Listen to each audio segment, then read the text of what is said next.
Hi everybody, it's your friend Kyle from the library, and I am here to do another fun STEAM activity with you using the items that you will find inside this STEAM Take and Make activity kit that you can get at Scugog Public Library. Today we're going to do a few experiments that involve materials that are squishy and electrifying, and they are going to explore all of the things that STEAM represents, and that is science, technology, engineering, art, and math. And so now, without any further ado, let's open up our Take and Make activity kits, let's see what's inside, and we'll set up our workstations.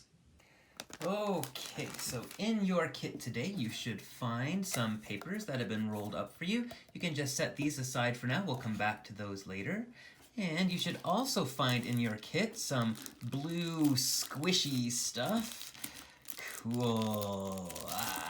And you should also find a bag of 4 LED light bulbs, just like that.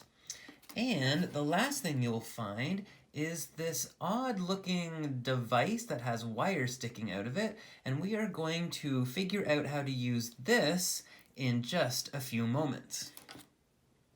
Now there's just one more thing that I need you to supply for this activity, and that is a 9-volt battery that looks kind of like this. Sometimes these batteries are called square batteries. I don't know why, they're in the shape of a rectangle, but it's a very important part of our experiments today, so if you don't have one of these handy, maybe talk to an adult and see if they can get you one from the dollar store or from a hardware store. Great, so now that our workstations are set up, let's jump right into our first experiment. Okay, so follow along with me as I set up our first experiment here. I'm going to take out my light bulbs. There should be 4 of them in that package I supplied for you. And I'm also going to take the blue squishy stuff. Oh, cool, look at this stuff. I call this Power-Putty because it looks like just regular Play-Doh or putty, but it has some very special properties that are going to come in handy for this experiment.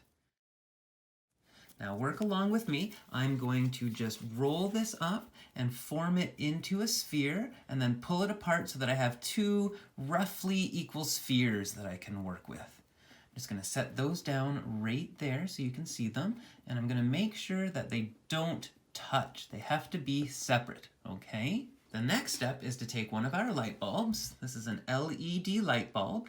LED stands for light emitting diode, and you can see that it has 1 long leg and 1 short leg attached to it.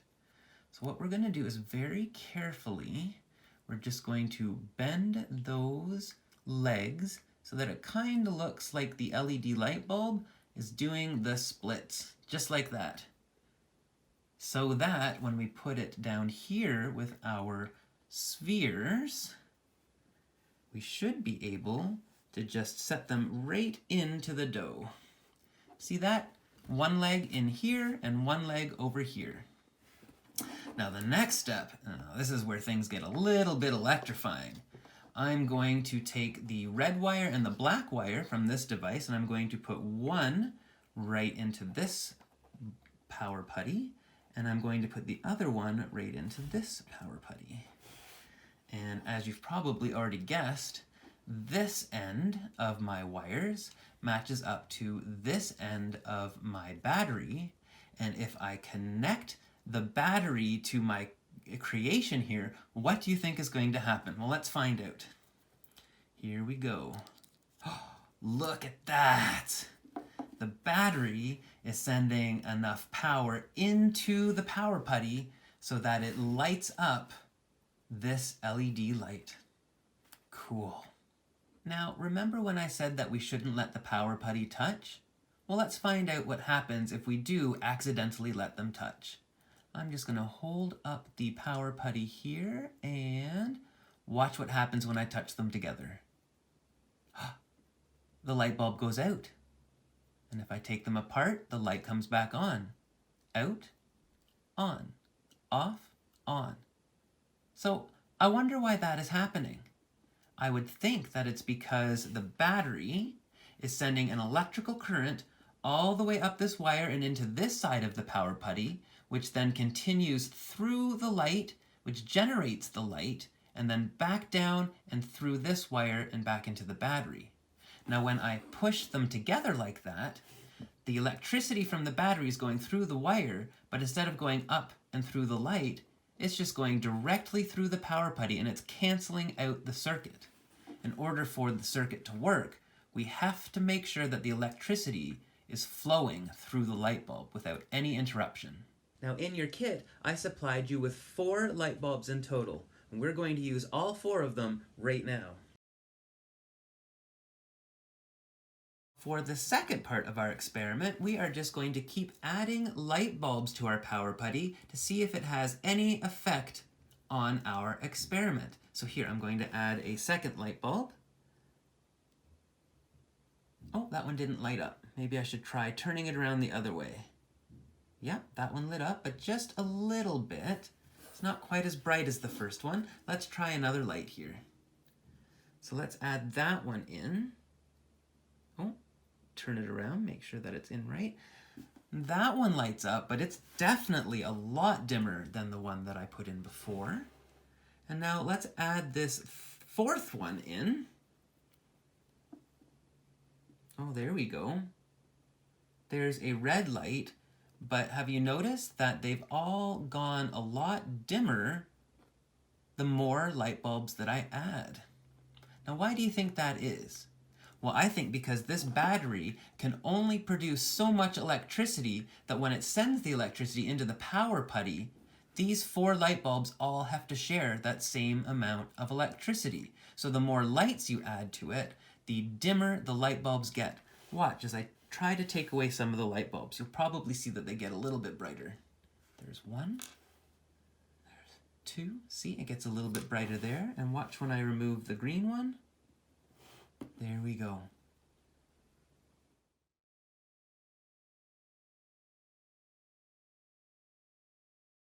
For our third experiment, we're just going to take all of this apart and we are going to take our Power-Putty, and we had started off with 2 spheres, but now we are going to break those into even smaller spheres.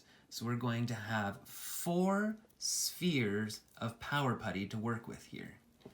There's 1, 2, 3, 4. And now I'm going to take the light bulbs, and I'm just going to connect those almost like a chain. We're going to set them just like that, and we're going to set it just like that. Make sure they're together, or close together. Don't want them touching, right? Now, I'm going to take my wires and see what happens. First, I'll put in the black one, and now I'll put this one in. Look at that!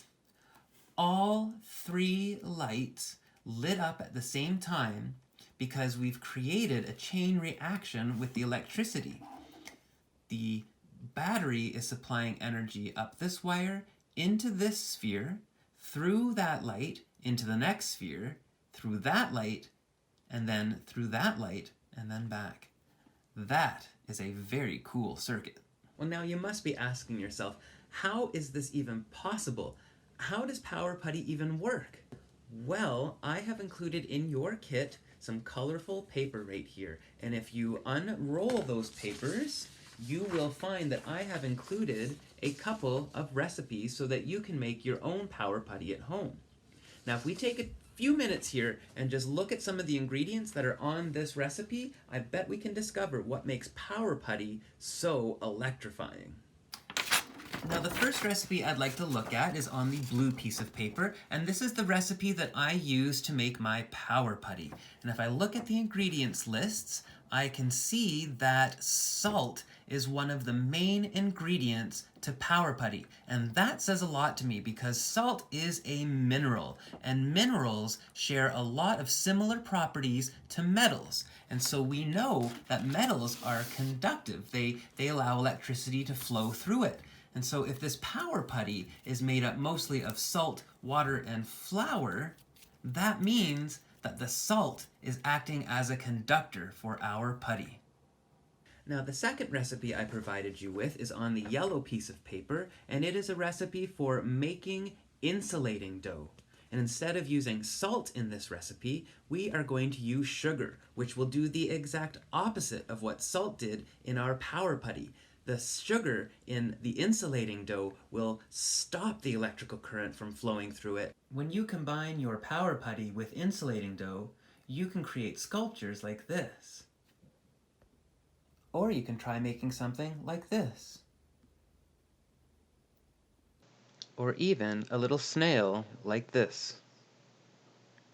There are so many ways that you can use Power-Putty to express yourself creatively. Just take a look at some of the projects that I found online that other people have made.